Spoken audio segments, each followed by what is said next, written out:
Hello, welcome to the newsroom on TV360 Nigeria. Nigeria's gross domestic product (GDP) has slowed in the second quarter of 2018, growing by 1.50% year-on-year in real terms to 16.58 trillion naira.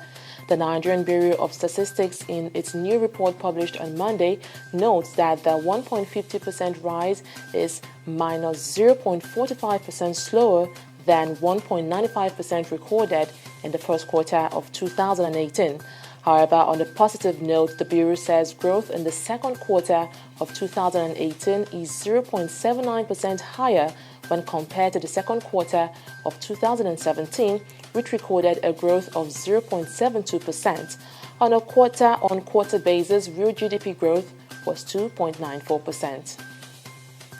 The Nigerian Army says its troops have killed 3 Boko Haram insurgents in Borno State, northeast of the country.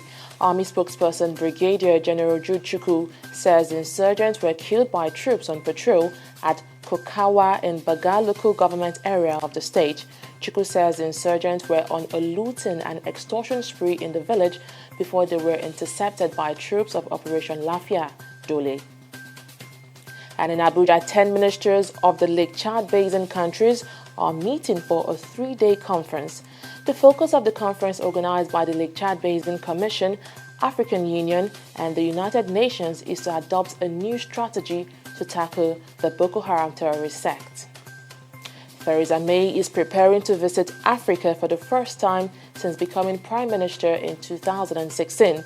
May will fly to South Africa on Tuesday before traveling to Nigeria and Kenya as part of a trade mission aimed at boosting post-Brexit fortunes.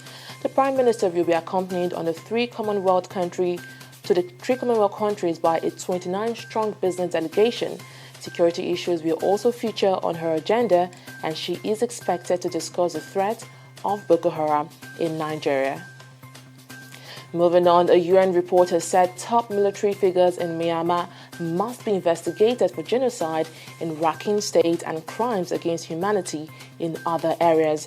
The report, based on hundreds of interviews, is the strongest condemnation from the UN so far of violence against Rohingya. The report names 6 senior military figures it believes should go on trial. In Zimbabwe, Emmerson Mnangagwa has vowed a brighter tomorrow after being sworn in as president.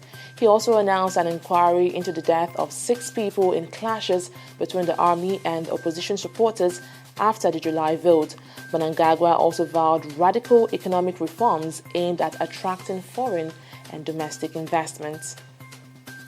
Ugandan Afropop star and parliament member Bobby Wine has been granted bail by a court in the northern town of Gulu. The court ruled that he did not constitute a flight risk and could keep his passport. Newly elected parliament member Cassiano Wadri was also granted bail. And in sports, Serena Williams launches her bid for a record equaling 24th Grand Slam title on Monday, sharing the stage with defending men's champion Rafael Nadal in a blockbuster US Open opening day. The 2 superstars, who own 40 Grand Slam titles between them, headline an opening day that sees 8 former US Open champions in action. Now, Manchester United play host to Tottenham Hotspur at Old Trafford on Monday night in the English Premier League. The Red Devils have struggled to assert any form of dominance at the season start, struggling to beat Leicester City before losing at Brighton and Hove Albion. Kickoff is 8 p.m. Well, that's the latest from our newsroom. Do log on to our website at www.tv360nigeria.com for more news updates. Thank you so much for watching.